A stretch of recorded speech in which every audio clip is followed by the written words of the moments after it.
Two, one, and we rolling. What up, Rich? What's up, bruh? What's Man, up, hey, big listen, dog? listen, listen. I'm doing well. It's a beautiful day in the neighborhood. It's Yes. a beautiful day. Wouldn't you like to be my neighbor? I got my little Mr. Roger in my repertoire, because I think Mr. Rogers had so much to offer to that generation at the time. But Yeah. we both know that if Mr. Rogers says some of the things that he say nowadays, he'll be axed, or the woke culture would try to take him down. When one of my favorite ones he did was, "Hey, boys and girls, see, a boy is meant to be a boy, and a girl is meant to be a girl." And that Right. makes them so unique. And what makes a boy a boy? And he goes into details. But if he tried that nowadays, he will have everybody trying to get him off the airwaves. Right. Because one thing he was doing was trying to speak truth. And as we said before, is that the truth does not have an expiration date, but lies get old real fast. He was Man. about truth. He spoke objectively in many cases, and sometimes he spoke subjectively. But Mr. Rogers was a great guy to bring our kids up on. He had so many little rich nuggets. Boys are boys from the beginning. If you were born a boy, you stay a boy. Girls are girls right from the start. If you were born a girl, you stay a girl and grow up to be a lady. Everybody's fancy. We have to be very mindful of what we say, but we cannot deviate from the truth. Yeah. And no matter what. I was talking earlier to a friend about the truth that sets you free. And then I had to correct myself. The truth does not set you free. Being armed with the truth, you should want to go free. Yeah. Because oftentimes God's word is the truth. And we choose to not follow through and be a better Christians, even when we know right from wrong. We know the commandments. We know what we're not supposed to be doing. And that's truth. So what happens is we decide to stretch the truth or tell a little white lie every now and again. And I tell people all the time, there's no such thing as a little lie. It's just a lie. Right. And we have to be careful what we're saying and be Right. honest. And people want to be what they want to be nowadays rather than appreciating who they are. Like we talked about in our last show about like your Right. life to live. You got to know who you are. Yeah. It's, That's it. you have to know who you are, appreciate the skin that you're in, and be able to identify that most of the stuff that you have externally has been passed down. Yeah. And anything internally, you can learn how to straighten up. But you have to know who you are, and you have to know that you can correct past failures. And you don't have to stay in that failure mindset. You can have faith like in life and move yourself forward. So I just want to bring back what we talked about. I agree, man. From the last episode that was hot, talking about like your life and live. And yes, man, I agree. You know who you are, love who you are, and everything else will play out. Psychologically, things will start playing out once you love who you are, liking yourself, and that living is just gonna kind of just unfold itself. You're gonna go through different lessons, go through different situations that's just gonna help you understand how to live a better life. But loving your life first, loving you, who you are to you, is most importantly. But yeah, man. So, dude, you about to get us canceled before we even get started. Now, I'm trying to I'll be careful. dance around what you going, but it is what. What you thinking, man? Talk to me. I'm just sitting here smiling because as long as I have a relationship with God, I can never be canceled. Ooh, say that again, bro. As long as I have a relationship with God, I can never be canceled. Cancel. That's real, So man. the That's so Father is real. my family. The Father is my family. To tell off air that when we go take blood, we show who we're related to. Yeah. It doesn't mean that we're going to exercise the family values. And there are people who are not my brothers or my sisters who are closer to me than my own siblings. And they're considered as equally being family members than the ones that the blood identifies showing the relationship between. And we have to understand the difference between the relationship and the family. And sometimes you do have great family. I'm never going to downplay my siblings because they're wonderful beings. But in the same token, You're my brother. You're someone I call my family member, even though our blood does not say we're related. Family shows a sense of loyalty. Family members pray for each other. Families get into little altercations every now and then, but they never lose sight of the importance of being heard, um, and also being able to listen. Yeah. Family love on you. Family got your back. Family's going to tell you when you're wrong. Family's going to tell you when you're right.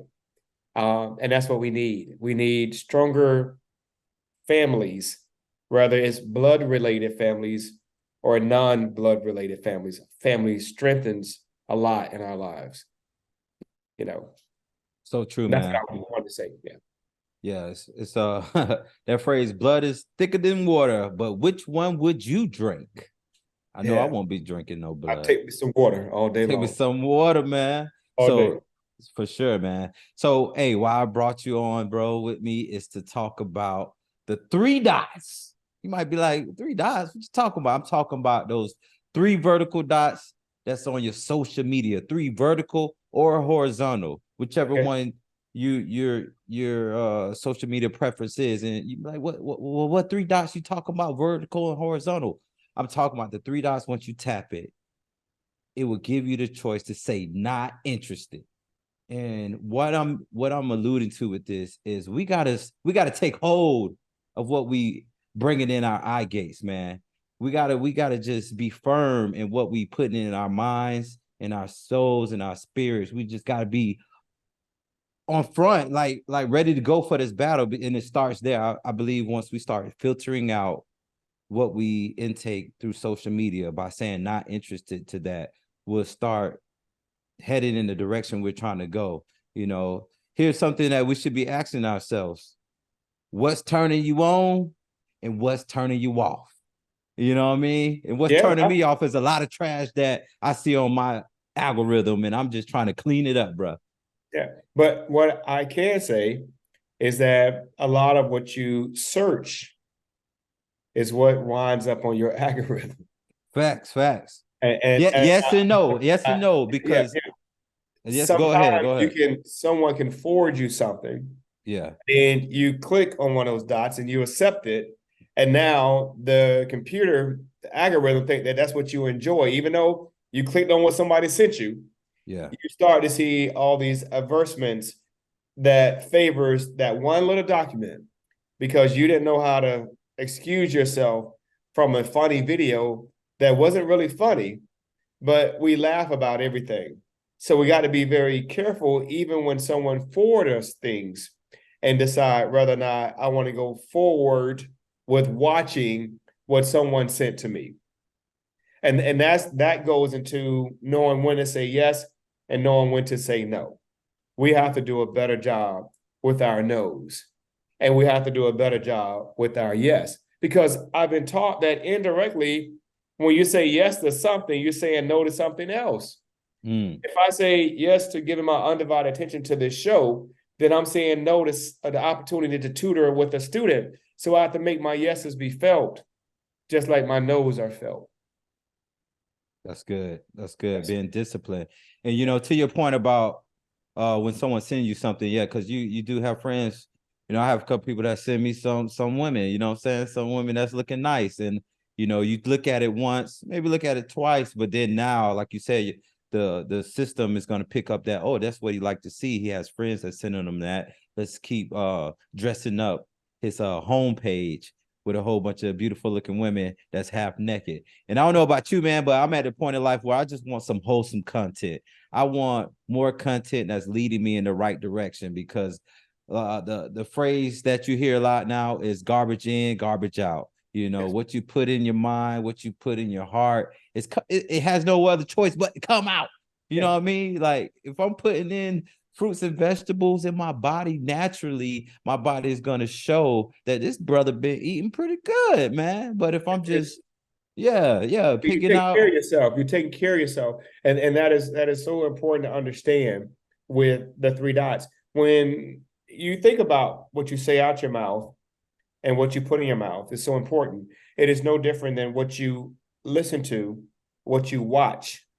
Yeah, You have to be very mindful of what's coming in because you can only regurgitate the knowledge that has been given to you through what you've seen or what you've heard or what you experienced. And so you have to find the time to know the difference of what's good for you and what's not good for you.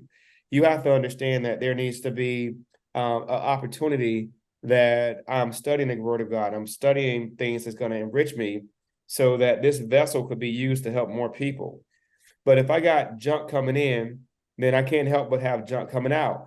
I pray with my students, for an example, and oftentimes it break it down to a point that the kids they're ready, because I don't know what happened all day. So before Yeah. we start a tutoring session, we pray first. That's number one, because I want to put something in them. Then I ask them, well, how was your day? Then they tell me how their day went. Oftentimes they tell me the story, and I'm like, whoa, I got to be prepared for it. Then I have to give them some advice based upon what they've been through. So now they learning right from wrong, but I have to be disciplined in knowing what my students are going through. I have to be disciplined in what type of words I'm giving to them to lift their spirit up. And then I can pour the math formulas.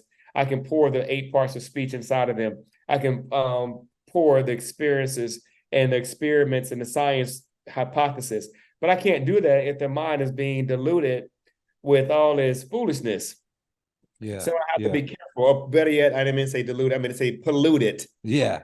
So Yeah. I got to dilute that foolishness with positivity, because all day they've been taking on some negative energies. I like how you use the word polluted, because mental waste is what I think about when we're intaking some of this stuff, and you have to flush them out, and I love that you do the prayer, because it's a form of flushing. And back to the meditation that we were talking about, and gratitude day by day in the first episode, that's a way of flushing out what you intake, because we human, it's some things we can't avoid. And I honestly, man, this next generation after us, after me, man, they're gonna have to deal with it even harder, because they're practically born into a social media world. So it's a challenging to avoid it for my age, and for a person that wasn't even born into it. So I can only imagine how it's gonna be for my kids and people that have kids to this day. So I'm just challenging us to be on guard, stand guard of your mind. Yeah. It's we're in this world where evil just wants to reign and rule. So we got to do our best to not just sit back and allow the evil energy that's out there just override us. So we got to take stance, man. We got to take a stance, and that start with them 3 dots, because that's the type of world we in today. But another thing that we say, evil in the word live backwards is evil, live backwards. Yeah. And we understand that there's negative charges. But one thing that I would say to most people is that if you sit back for a second or two and observe the things that's in the news or the things we've been bombarded with, it shouldn't shock us. We have witnessed so much death and killing that when another happened, it shouldn't shock you. You should be able to go into prayer and be confident in your prayer. There's nothing new under the sun, as they would say. It is nothing like knowing that one day I will leave here. So I shouldn't be as shocked when someone dies. Because as we know, the rule to life is that you live your life and then eventually you're going to leave here. But we act like it's something new. Oh, somebody died today. Oh, we all going to leave here one day. Right. So when you are studying the manual, when you have your little manual, your little book in your hand, and you're studying God's word, a lot of things don't get me all rattled up as it once did. And it's because I understand that's the nature of life. That's the circle of life, is that these experiences that we watch day in and day out, what make us think they can't happen to us? Car accidents happens all day, every day. Wars. I've been knowing wars since I started. And then we look at history, there's so many wars. Kids killing parents killing kids. It's become a natural phenomenon. So what you do is you have to counteract these behaviors and this mindset, this junk going in, by studying God's word. Even when you read the Bible and you see in the slaying of Goliath, there's always been battle. So it shouldn't shock us to a point that we become despair, or we feel stressed, or we become depressed. When you are actively engaged and studying God's word. And Right. we have to be prayed up and stay prayed up. We can't get ready. We got to be ready. And one thing I could tell the listeners, if you just start today and just take 20 minutes and just start reading the word, just 20 minutes a day, and then look at the commentary for your own understanding, or take a verse and look it up and just spend time, you will see much of nothing has really changed. It's only the way we look at it and the amount of it that's coming in so fast. We get news like this, and sometimes it's not news. You ever watch some station says breaking news? That ain't breaking news. It's just news. Right. And, rather news be like the compass, the north and east, the E, west, the W, and the S, the south. That's spelled news. It's all around us. The compass, news is always coming in. It's how you interpret the news. Right. Yeah, the interpretation. Man, dude, watch. I don't even know why people watch the news now. I mean, I get it. You have to watch enough to know, to be aware, so you're not oblivious to what's going on around you. Do you really? Do you really? You really don't. But I'm just giving a wiggle room for the people that's like, oh, but gotta watch the news. But I feel like the news all is right, so so. I don't watch the news. Me either. I'm sure. I'm with you, I bro. don't watch the news. What It happens enough watches me. time is with my cell phone, something will pop up, like you said. I have an option. Yeah. It says breaking news, an Amber Alert, to push it. I'm not consumed with it. Nah. And I know in the course of the day, with my communicating with so many different people, parents and students, somebody's going to bring me the news. Then I have a chance to, do I want to decipher it? Do I want to take what they told me and go further with it? Outside of that, I avoid the news at all costs. I really do. I don't go around, because like I said before, in the course of a 24-hour span, it's going to be the same news you probably heard 2 days ago. It's going to be the same thing. Either you're talking about sports, you're talking about war, you're talking about murders. No one is reporting the fact that a young man with autism or dyslexia is out training kids to be successful. That's very seldom. Those are what we call highlights. But all day is getting us to fuss and fight with each other, that we don't have a chance to talk like we're talking now. So for me, I avoid the news at all costs, whether it's coming from the north, the east, the west, or the south. I avoid the news. I try to avoid the news. I only get it on my phone when it pop up, and then I can just ignore it, and keep it moving. Man, listen. You know why I avoid the news? Because it is operating at a freaking super duper low frequency. And one thing I know is that this world operates in vibration and rhythm. And if that's vibrating low, I don't want to go. Dude, I used to work at a news station, and I just used to sit back and just be amazed of how much toxin was coming through these airways. And I just used to sit back and look away from it and like have the volume on mute, and do my best to not even consume what we had to do for a living. You know what I mean? It's just so much negative information that you had to listen to for 8 to 10 hours a day. Yeah. So 40 plus. It was so funny that you bring up, they have these actors, these paid actors that bring us the news, and they become celebrity. There's no way you can hear all that negative and not become negative.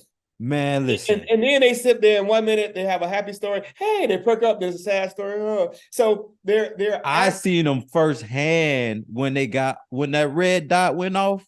I seen their energy just shift quickly from what they was doing on screen. Do that every day, and Every you call day, it a good man. job. That's not a good job. I mean, you call that a good job because they're a celebrity making money, but you got to keep somebody else's schedule. See, God do not, be careful. I'd rather tell the weather. God cause us to be in search of a good job. Good job. God wants us to find the right work. There you go. I said again. Purpose. Say it again. We're so in tune with having a good job, but we never develop and find the right work. See, I used to have a good job working with a pharmaceutical company making 6 figures, but it wasn't the right work. When you're doing the right work, you can take it anywhere and do it. When you're doing a good job, someone has to evaluate you and then determine what they consider to be good. What you may think is good may not be good. But as long as I'm doing the right work for the right God, at the right time, it's all gonna be fine. That's Yes, what it's all sir. about. It's all about making the right decision, not a good decision. See, I can say, oh, that chicken look good over there. I eat the chicken, and the next day my stomach is hurting. The right decision is that I know the chemicals within the chicken. I know fried is not good. I should do this. So I need to make the right decision and not a good decision.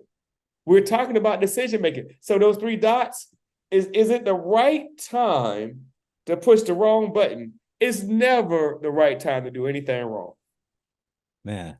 Never. For the youngest out there, I got a question that you need to ask yourself, challenge to ask yourself, what is it that you're willing to do without getting paid? And heck, even for people my age, you know, because I ask myself that question every now and then when I'm feeling like, am I going in the right direction? What is it that I'm willing to do without getting paid? Because there lies your passion, there lies the work instead of the job. Because if you do it without getting paid, you just gonna do it. And when you get paid, you're gonna do it even with more excitement because you get paid to do something you love or you enjoy. Well, Yeah, look, man. well, I want you to get paid for what you do. Yeah, Well, I want you to get paid paid well. for the right work, because for a long time I was in the mindset that I had this disdain against people who made money. I'm like, what are you doing? You know, and we was told so often as poverty folks that money is evil. Money ain't evil. It's what you do with the money that you receive that can be somewhat evil in nature, but it's good to have money. Yeah. Try not having to see how good your life is. So for me, it's always a right decision to know that I was built with a purpose, and now I get to be paid rightfully so for what I know. And I appreciate being paid the right amount. So I tell the Lord, let me be your rightful servant. See, my rightfulness is chasing after righteousness. That's the thing. A righteous man will do right work, and then he will address when he has not done the work right. And so it's self-correction and discipline. I talk to God daily and say, Lord, I want to be compensated rightfully as I become more of a righteous man doing the right ministry to bring those to your kingdom. And it's nothing wrong with being paid right. I It like is that. nothing wrong with being I paid doing right. I like that you didn't put a number on that too, because sometimes we get caught up in like, Lord bless me to make $15 an hour. Lord bless me to make $20 an hour. Lord bless me make $30 an hour. And it's like, what are we doing? Why are we putting a cap in to a certain instance? I mean, that's debatable because in certain cases you do want to put a number on that and be more direct with your prayer. But I would challenge us to add or more. Let's say hypothetically, you say a prayer, God bless me with to make $30 an hour or more. At that or more, so you can give yourself some wiggle room for God to work. He's gonna work it out. He's gonna surprise you anyways. He's gonna always do more exceedingly and abundantly anyways.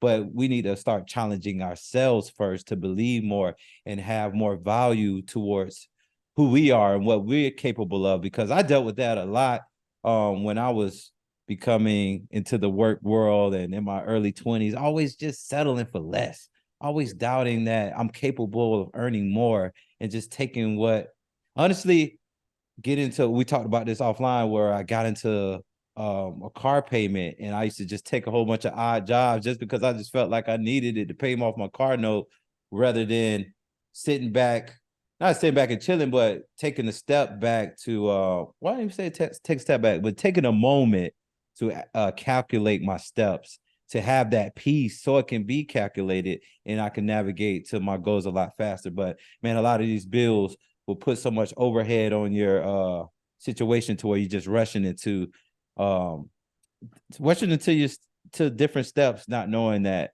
you're being caught up in a web. Yeah, so it's like a decision, like you said with the three dots. You can take it back to the three dots and taking it back to liking your life and live, and taking it back to just being grateful, being grateful of what God has given to you and what God is doing in your life. Gratitude Yeah, is man. like the wisdom allows me now to look at things different. I'm not going to put myself in a compromisable position that I'm living outside my means, that I have to take any job that interferes with my right work because I decided that wrongfully I need this car because everybody else is driving a BMW or Mercedes Benz, or I need to live in this neighborhood because everybody else is doing. I don't have to do what everybody else is doing. I need to live right.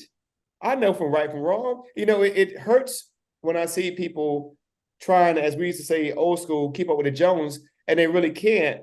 And now they're having to take all these different jobs to pay for it. But what we're living in this time right now, I have to be frank, it's expensive. Oh yeah. We cannot afford to make mistakes like we once did, because it could put you out on the streets real fast because of the price done gone up. And the mere fact that we're looking at interest rates and we're looking at everything is just so high to live that you have to take inventory of what's important. And you have to find yourself in a situation where you take time out for self and go for a walk rather than maybe going to a gym. Cut out your gym membership, whatever it may be. And I'm not advocating it for my friends. Don't hate me. I know you got your gyms and stuff. Because we know you frugal. You But like the you have slice to and dice. you have to understand that. Yeah. You have to understand what you have, and for those who can afford, support our gyms. But for those who are struggling, do understand, a righteous body, being all big and strong, but internally you're wrong. That's the problem. Yeah, I would tell you to get your insides right, and it Yeah. will begin to show externally. Like you said earlier, eating the right foods, participating in the right language, serving the right God, and then utilizing it where you can know that this is too much of a meal. I need to push back because rightfully I am putting myself in a gluttony position. Or I need to see this item that, oh, this is looking good, shiny. I'm like, nope, I can pass it. Or something pop up on the internet of a football game, a classic. I know I can't afford it. I never really understood during football season how people spend so much money on one weekend. I never really understood, but it's not for me to understand. It is not for me to understand what somebody else do with their money. But I will pray for them to make the right decision so that when they come from this trip, they won't be tripping on the fact that the bills that they left is still waiting on them. And when they have spent all the money going somewhere else having a good time, when you get back home, those bills still waiting on you. That causes anxiety, depression, and stress. I never really understood it, but it's not for me to understand. It is for me to pray and not to judge the individual for the decision that they render. If that's what they decide to do, I hope they will wisen up and know how to walk away and be disciplined enough not to participate in those activities that's going to cause them to be depressed, stressed, or better yet, broke. Yeah. Man, I like what you said earlier about the right attitude towards money.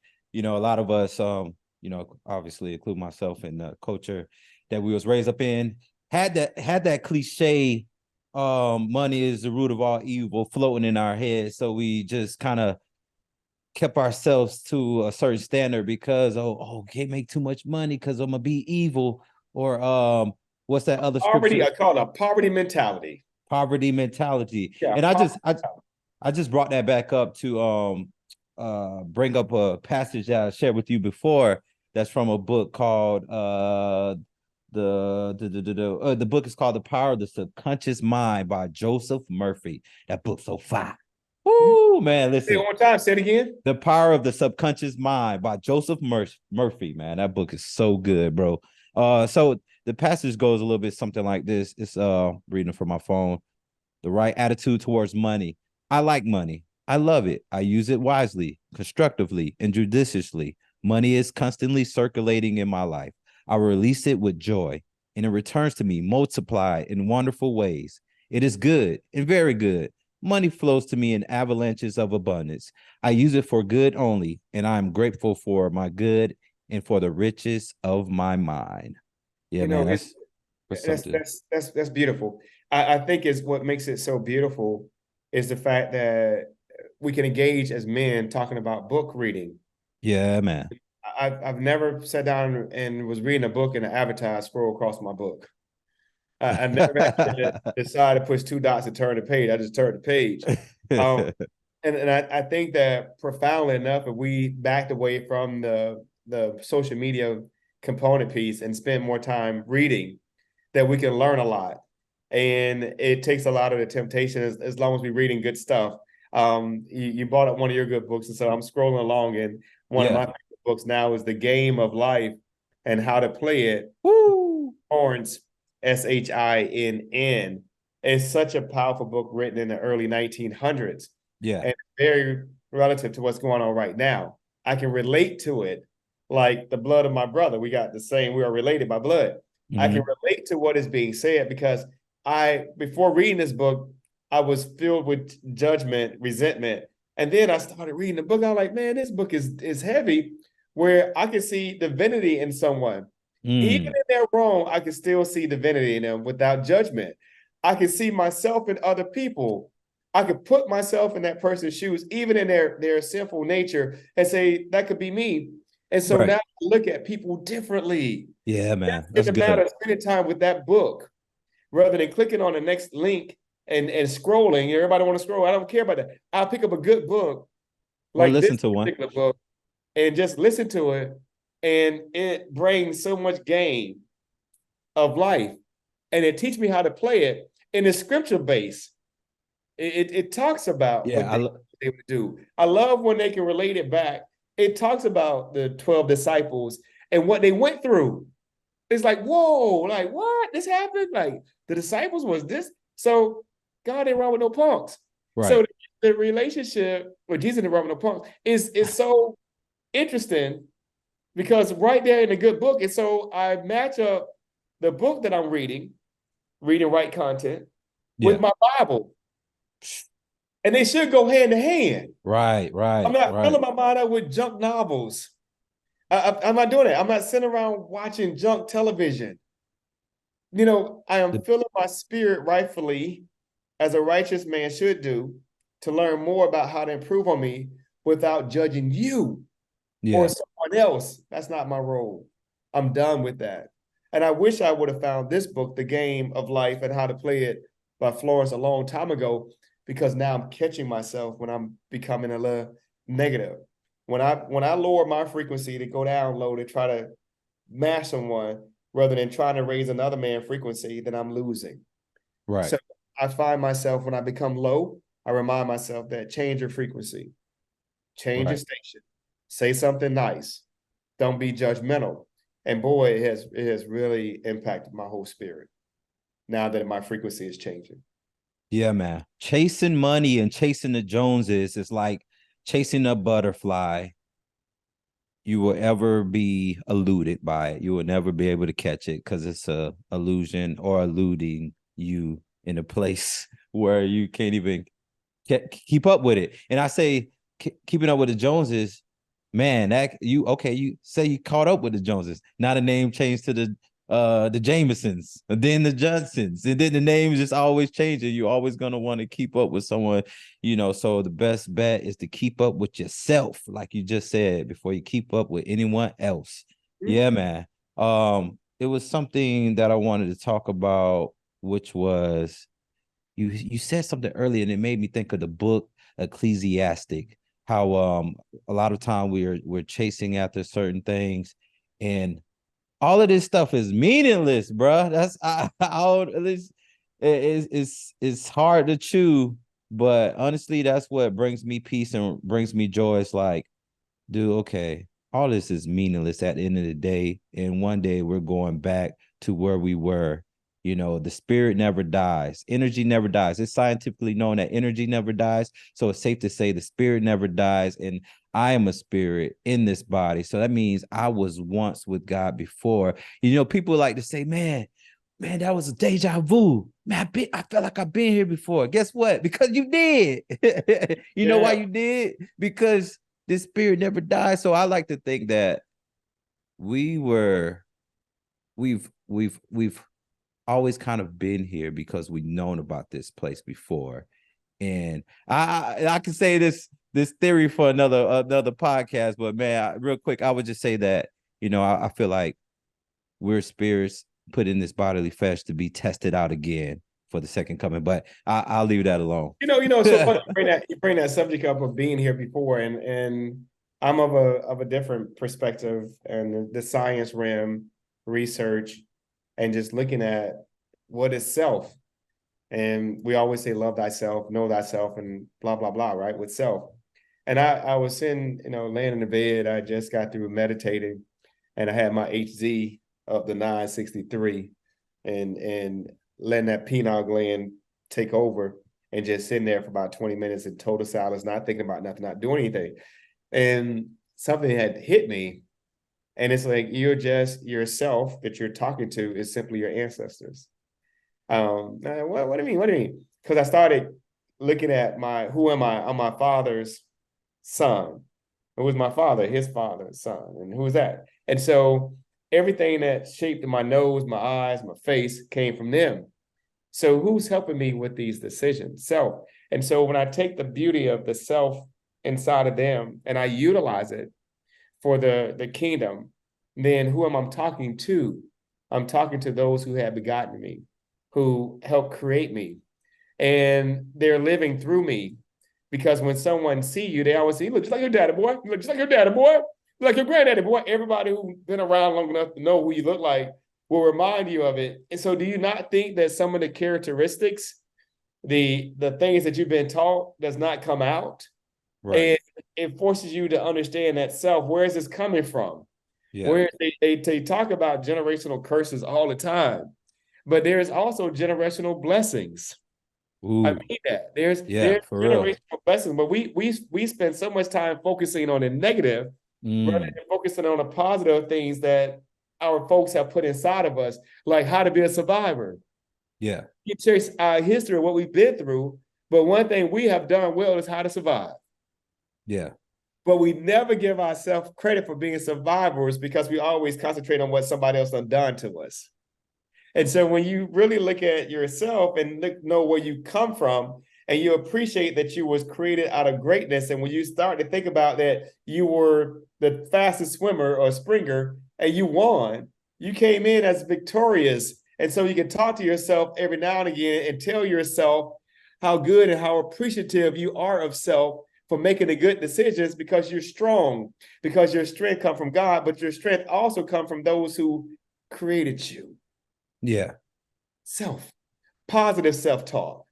I love you, Zach, rather than negative. There's not always, we keep always focusing on, I'm so tired of hearing about trauma. They call it ACE, adverse childhood experiences. Let's talk about the positive childhood experiences. They want us to feel so like we're doomsday scenario because you're constantly thinking about all the negative things. So your body is naturally attracted to negativeness. So when you see something negative that you can relate to, you click on it. Let's start talking about the positive things that's in society. It's imperative. It's a must. It's a must because necessary. It is scientifically known that 60,000 thoughts per day on average go through your mind. And okay, how much of that is good? How much of that is vibrating high? Let's be real. We know. Let's vibrate high. When I find myself vibrating low, I catch myself. Yeah.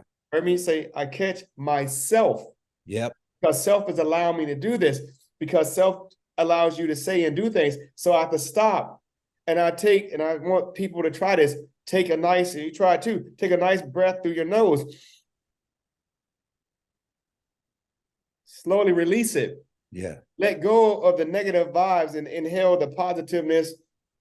Release it and catch yourself. When you get ready to say something or think something negative about somebody, stop yourself immediately and say, nope, find something interesting about that individual and send them positive vibes rather than negative person. And I've learned how to do that now. Before, I was counting all the things that's wrong rather than counting all the things that's right now, as a righteous man, rightfully so, trying to do God's right work.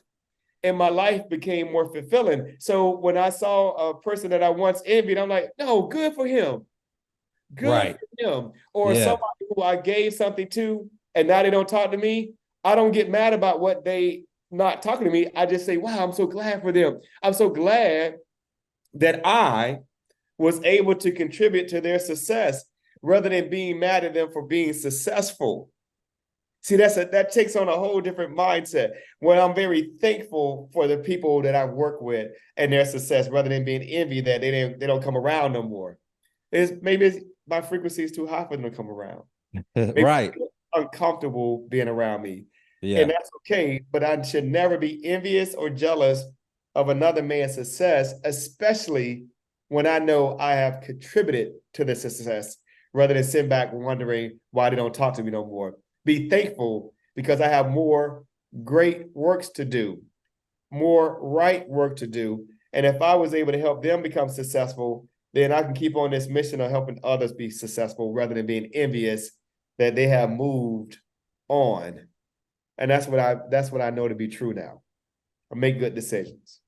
Man, that's powerful, man. It makes me think about how we talked about bitter versus better, and not even verse, but changing the I to E, taking the I, the U out of it, being selfless and exchanging that with the E, energy, or Energy, whatever. It's just just energy, energy, just whatever energy. energy that It is is, good it's the energy, bitterness, obviously. taking the I out of bitter and then Yep. putting a positive energy in it. Positive So energy.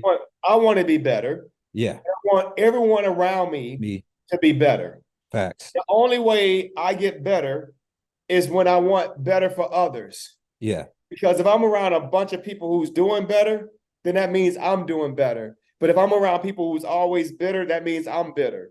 And so Yeah. I got to see the better in the person and not always be in tune to the bitterness. Man, Yeah. the technique I learned that I implement in my life that's so good, so powerful, is where you wake up in the morning and you think of three people that are affecting you, like, or that you have unforgiveness in your heart about, that's just making you feel some type of way. And think of them in a positive um way. First of all, forgive them, but just think of them in a positive nature, your interaction, whatever the case may be, but just visualize and think of the interaction being more on the positive note. And I'm telling you, this technique works so well because after you really like intentionally do that, once you open your eyes, you feel free, you feel a release. And I mean, holding that unforgiveness heart, I mean, holding on to unforgiveness is just poison, man. It's something so easily to say that I forgive you and hard to do. And I know, trust me, I've been through so many situations where it's hard to forgive someone, especially ones that you love the most, but you just got to do it because Yeah, you're doing it for yourself. what I'm hearing you to say right now, this very moment, is you're converting your trauma into love. Ooh, You that's are, good. and that's what I had to do. You know my backstory. I went through a lot. We'll get into me one day. I don't want to talk about me. I've learned how to convert my trauma into love. Yeah. That conversion is so necessary because then I can meet you in love and not always meet you where my trauma left off at. I don't want to talk about trauma. I was talking to a commissioner here in town in Tallahassee, Florida, and I told the commissioner, they're doing another forum on violence. And I said, good brother, promise me that you won't make it all about violence. You'll make it about value. See, I don't think violence can exist in a community, whether it's rural or impoverished, if we start teaching value. If we teach how to value your property, value yourself, and value other people, other human lives, then things get better. But we don't teach values no more. We constantly talk about how to stop violence. And I'm telling you, the secret is you have to teach people how to value themselves. And when you value yourself, those who are in leadership will begin to value laws that's put into motion and policies, and then the political figures addressing the people, not always coming with the problems, but just enhancing what's right about the community. Politicians are being treated as though they're supposed to go out and fix all of our problems. But if the politician want to fix our problems, they will put laws in effect that value all humans, not just certain humans.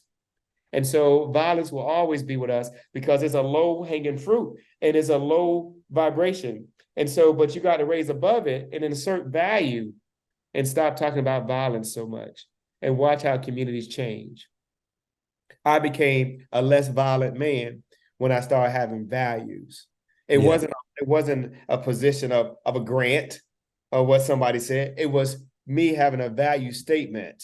Like you said, I wake up in the morning and I value 3 people and I find ways to get past. And then I look at my life and I become a very valuable within my community because of my value change. I don't think about the Yeah. value experience. I want to And value. that's a good question. We got to ask ourselves, what are you valuing? What are we valuing more? What do we value more? I should say. It's like I get the imagery of you're in the middle and there's 2 teams, one on one end and one on the other end, and you're the rope that they're pulling. And it's like that's what life is doing to you. That good is on one end and the bad is on the other, and it's a daily pull. And the one you value the most, or when you start valuing yourself, Yeah. you're gonna pull towards. I mean, you're gonna allow yourself to go towards positive, more than not. Yeah, I constantly look at my value statements daily, and I try to value everyone's life. And anytime I run into a negative situation, I try to look at the positive in every negative situation because I want to raise above this foolishness of violence. And I know that Wait, we create violence. hey, say that from the top, Zach. It kind of went in and out a little bit. Okay, what I was saying was that when I run into a discussion of violence and how do we fix it, I'm sincere with my heart about values, because if you have a value system, then you value every life. You value those who are poor, you value those who are rich. You value those who are incarcerated and those who are not incarcerated. You value those who are houseless and those with homes. And I think that we have a tendency to judge those without homes. We judge those who are impoverished. We judge all the negative, but we never take a good look at what's right. And so we have to value what's going right, and we have to balance it out. So when we do our reporting or our posting, I tell people, if I can talk to you about somebody who's died in my family, I should talk to somebody about how I got a raise. It shouldn't be always about the trips and all that. It should be some balance in there. Valuable balancing is what makes me who I am now. It's not a bragging, it's a value statement. You know what you're posting about. You know how that's gonna make people feel. And we always say, I don't care what they feel. Yeah, you should care. You should value the next human being, and not be of a mindset of constant competition. But even if someone's doing better than you, then value them for doing better than you. And watch how your world begin to change. I change. People say, you don't even seem like the same man on social media, Zach. I say, because I'm not. Change was important for me because I thought I valued everyone the same, but I didn't. And so as I began to gravitate towards this value system, I'm valuing people and I see the good in everyone rather than trying to find the negative in something I may not agree with. I value you for who you are. Yes, sir. Yeah, so for the top of the hour, we talked about the 3 dots. What's the 3 dots? I'm talking about those 3 vertical dots or horizontal dots that's on your social media. And what's that's all about? That's all about once you see a post or something on that home screen that you're not feeling, that it's not shaping in the form that you're rocking with anymore. You're changing, so you want everything around you to change. You want the things you're listening to change. You want the things you see to change, but you got to be intentional about that. You got to be forceful about that. And how you're forceful about that, you're going to those 3 dots, you're hitting, I'm not interested in that bullshit. You know what I'm saying? Because it is a piece of, at the end of the day, because you don't want to get lost in the sauce. I'm telling you, we have to lose that. I mean, we have to be careful with curiosity, because sometimes curiosity becomes infatuation and we lost in the sauce. We're like, damn, why am I so in tune with this? And I'm not even feeling it like that. That's not even my flavor. That's not even where I want to be. And why are we saying these things? Why are we asking ourselves these things? Because it's what you intake, it's what you listen to, read, watch, that leads you to your future. And we want you to have a bright future. Mm-hmm. That's real, man. And so let's end this with prayer, and let the people know, our viewers know how much we love them. I'll close us out. Heavenly Father, I thank you for the viewership and the listeners. I want them to know that they are loved and appreciated. I want them to understand that it's important to like their life and live. And I want them to understand that they have the right and the strength within themselves to not click on things that's not good for them. And I just want them to know that in this whole world that we live, to look at the divinity in other people, the good, pull the good out of folks and stop focusing on the negative. In Christ's name, we, that's a pronoun, pray, that's a verb. I would like to say amen. Amen.